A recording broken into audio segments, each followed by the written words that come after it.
విద్య అంటే దివా పశ్యతి నోలూకః కాకో నక్తం న పశ్యతి విద్యా విహీనో మూఢస్తు దినానక్తం న పశ్యతి. గొడ్లగోబ పగలు చూడలేదు, కాకి రాత్రి చూడలేదు, విద్యాహీనుడైన మూఢుడు రాత్రింబవళ్ళు చూడలేడని ఈ శ్లోకం ద్వారా తెలుస్తోంది. అసలు విద్య అంటే ఏమిటి?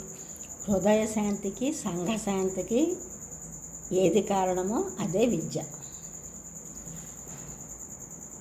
అయితే విద్య వలనే అన్నీ సిద్ధిస్తాయా? అవును. ఏక విజ్ఞానేన సర్వ విజ్ఞానం భవతి. ఒక విజ్ఞానము చేతనే సమస్త విజ్ఞానం కలుగుతుందని ఉపనిషద్ వాక్యం. అటువంటి విద్య ఏది? విద్యాహి కా బ్రహ్మగతి ప్రద. విద్య అనగా బ్రహ్మజ్ఞానమునిచ్చునది అని మణిమాల వచనం.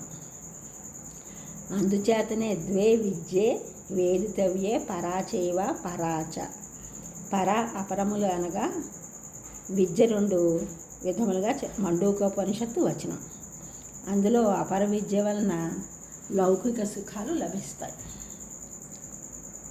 ఆధ్యాత్మిక విద్య అయిన పరావిద్య వలన జన్మరాహిత్యం కలుగుతుంది. విద్యాశక్తి సమస్తానం శక్తి రిత్యభిధీయతే. అన్నిటికంటే విద్యాశక్తియే శక్తి అనబడునని బృహజ్జాబాలోపనిషత్ వాక్యం. విద్యాధనం సర్వధన ప్రధానం. సమస్త ధనములలో విద్యాధనం ప్రధానమైనది. విద్యాశీలేన శోభతే. విద్య శీలంతో శోభించుననియు. విద్య వినయేన శోభతే. విద్య వినయముతో ప్రకాశించిననియు. పరదేశీ విద్యామిత్రం. పరదేశమున విద్య మిత్రుడని చాణక్యుడు మొదలగు వారు విద్య యొక్క విశిష్టతను చాటి ఉన్నారు.